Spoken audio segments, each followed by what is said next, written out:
Everyone, कैसे हैं आप सभी। तो फाइनली जिस चीज का आप लोगों को इंतजार था, सीटेट की आंसर की का कि बहुत सारे कमेंट्स आ रहे थे। जब भी वीडियो बनाते थे हर बार यही कमेंट आता था कि सीटेट की आंसर की कब आएगी।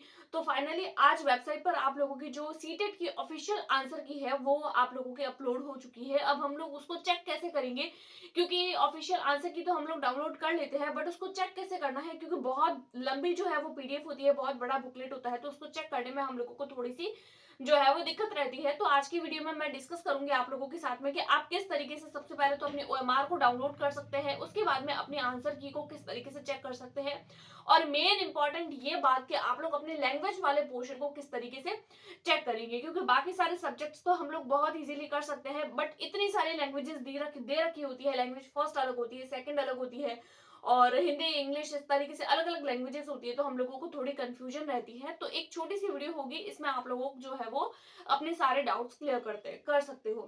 सबसे पहले अगर मैं बात करूं ऑफिशियल आंसर की तो वो तो आप लोगों को आपकी वेबसाइट पर मिल जाएगी। ओएमआर को कैसे आप लोगों को डाउनलोड करना है, तो इसके लिए सिंपली आप लोगों को सबसे पहले जाना है आप लोगों को अपनी सीटेट की ऑफिशियल वेबसाइट पर, यानी कि आप लोगों को गूगल क्रोम पर जाकर और आप लोगों को लिखना है CTET.NIC.in।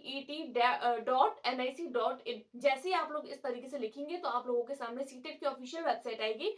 आप लोग जैसे ही सीटेट की ऑफिशियल वेबसाइट पर आप लोग क्लिक करेंगे तो आप लोगों के सामने आंसर की का ऑप्शन आएगा। वहां पर जैसे ही आप लोग आंसर की के ऊपर क्लिक करेंगे तो आप लोगों को दो चीजें फिलअप करनी होगी। उसमें से एक जो होगा, आपको आपका एप्लीकेशन नंबर यानी कि फॉर्म नंबर, जब आप लोगों ने फॉर्म फिल किया था वो फॉर्म नंबर डालना होगा। उसके बाद में आप लोगों का डेट ऑफ बर्थ। जैसे ही आप लोग इस तरीके से डालेंगे तो आप लोगों के पास में आपकी खुद की जो ओएमआर है, आपकी खुद की जो ओएमआर शीट है वो आप लोगों के सामने आ जाएगी। आप लोगों की ओएमआर आप लोगों के सामने आ चुकी है। अब आप लोगों को करना है जो अपना आंसर्स किस तरीके से चेक करेंगे। देखिए, अगर मैं बात करूं सबसे पहले जो है पेपर वन की, तो पेपर वन में तो हम लोगों के पास में जो है वो नॉर्मली 5 सब्जेक्ट होते हैं। सीडीपी होता है, मैथ्स होता है, ईवीएस, और सबसे लास्ट में आप लोगों को 2 लैंग्वेज वाले पोर्शन देखने को मिलेंगे। अब देखिए, जो हमारा पेपर वन होता है उसकी तो आंसर की हम लोग नॉर्मली चेक कर सकते हैं। जैसे कि सीडीपी के जो क्वेश्चंस है तो वो आप लोगों को पता है कि 1 से लेकर 30 तक है, तो आप लोगों को सिंपली अपने जो है वो आंसर्स चेक कर लेने हैं कि मेरा फर्स्ट नंबर पे कौन सा है, सेकंड नंबर पे कौन सा है। लेकिन मेन दिक्कत कब होती है कि आप लोगों को जो है वो जब आप लोग एग्जाम देने जाते हैं तो एग्जाम में हमारी सीरीज होती है। जैसे कि मान लीजिए हमारी सीरीज होती है, ए सीरीज होती है, बी सीरीज होती है, सी सीरीज होती है, या डी सीरीज होती है, या फिर मान लीजिए पी क्यू आर एस, जिस तरीके की भी सीरीज आप लोगों को देखने को मिली है। हो सकता है कि आप लोगों को ए सीरीज हो। अब सबसे पहले आप लोग आंसर अपने चेक करना चाह रहे हैं 1 से लेकर 30, यानी आप लोगों के आपको जो है वो सीडीपी वाले पोर्शन की आंसर की चेक करनी है, आंसर्स चेक करने हैं। तो सबसे पहले आप लोगों को अपना पेपर जो है उसमें देखना है कि आपकी सीरीज कौन सी है। मान लीजिए आपकी सीरीज जो है वो ए है, तो आप लोगों को सबसे पहले जब आप लोग अपनी जो है वो आंसर की देखेंगे तो आंसर की के अंदर आप लोगों को सीडीपी वाले पोर्शन के ए जो सीरीज है उसके भी आंसर मिलेंगे, बी सीरीज के भी आप लोगों को आंसर मिलेंगे, सी सीरीज के भी आप लोगों को आंसर्स देखने को मिलेंगे, और साथ साथ में डी सीरीज के भी आप लोगों को आंसर्स देखने को मिलेंगे। यानी कि सीडीपी वाला जो भी पोर्शन होगा उसमें चारों जो भी सीरीज है, चारों सीरीज के आप लोगों को सीडीपी का आंसर जो है वो देखने को मिलेंगे। लेकिन इस टाइम पे आपको आपका जो भी सीरीज है, मान लीजिए आपका सीरीज जो है वो बी है, तो आपको बी के हिसाब से अपने चेक करना है कि बी के हिसाब से मेरा कौन सा है। अगर आपका बी है तो बी के हिसाब से चेक करना है, सी है तो सी के हिसाब से, डी है तो डी के हिसाब से, ए है तो ए के हिसाब से।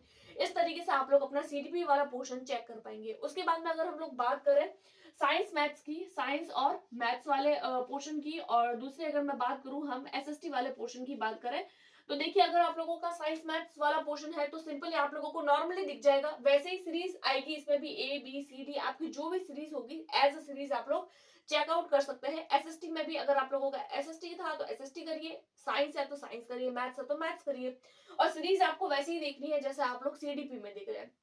इतनी चीज तो आप लोग आराम से कर सकते हैं। मेन बात आती है लैंग्वेज वाले पोर्शन में कि लैंग्वेज को किस तरीके से हम लोग सॉल्व करें। तो देखिए, लैंग्वेज जो होता है, लैंग्वेज हम लोगों को दो दी जाती है, लैंग्वेज वन और लैंग्वेज टू। अब लैंग्वेज वन के जो क्वेश्चंस होते हैं वो 91 से 120 तक देखने को मिलेंगे, और लैंग्वेज टू के क्वेश्चंस होंगे वो 120 से 150 तक।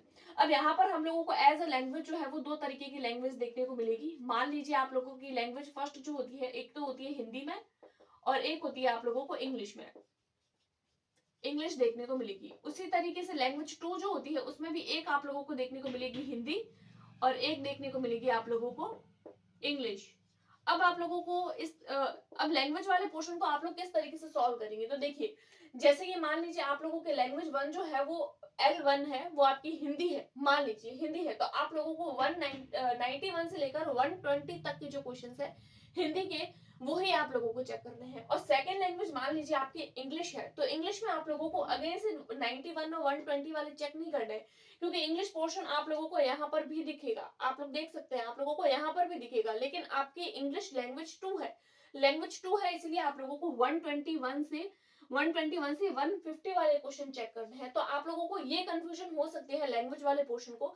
मान लीजिए आपकी लैंग्वेज फर्स्ट जो है वो इंग्लिश है, तो आप लोगों को इंग्लिश वाले पोर्शन के लिए 91 से लेकर 120 तक के आंसर्स देखने होंगे। लैंग्वेज सेकंड मान लीजिए आप लोगों के हिंदी है, तो आप लोगों को 120 से लेकर 150 तक के जो आंसर्स है वो चेक करने होंगे। तो इस तरीके से ये आप अपने आंसर की चेक कर सकते हैं। और बहुत सारे कैंडिडेट ऐसे भी हैं जो सोच रहे हैं कि उनका ऑफिशियल वेबसाइट से जो है वो डाउनलोड नहीं कर पा रहे हैं। तो देखिए, अभी ऑफिशियल आंसर की आई है, तो हो सकता है कि आप लोगों का सर्वर डाउन हो और थोड़ी सी दिक्कत हो सकती है, लेकिन 1-2 घंटे बाद जब काफी लोग जो है वो अपने अपने आंसर की निकाल चुके होंगे, उसके बाद से आप लोगों को आसानी से मिल जाएगी। तो आप लोग वहां से जाकर वेबसाइट पर जाकर आप लोग आसानी से चेक कर सकते हैं। और आप लोगों के आंसर की में कितने मार्क बन रहे हैं वो आप लोग मुझे कमेंट करके जरूर बताइए। आई होप आपकी आज की वीडियो आप लोगों के लिए हेल्पफुल रही होगी। हेल्पफुल रही है तो please like, subscribe and share. Thanks for watching.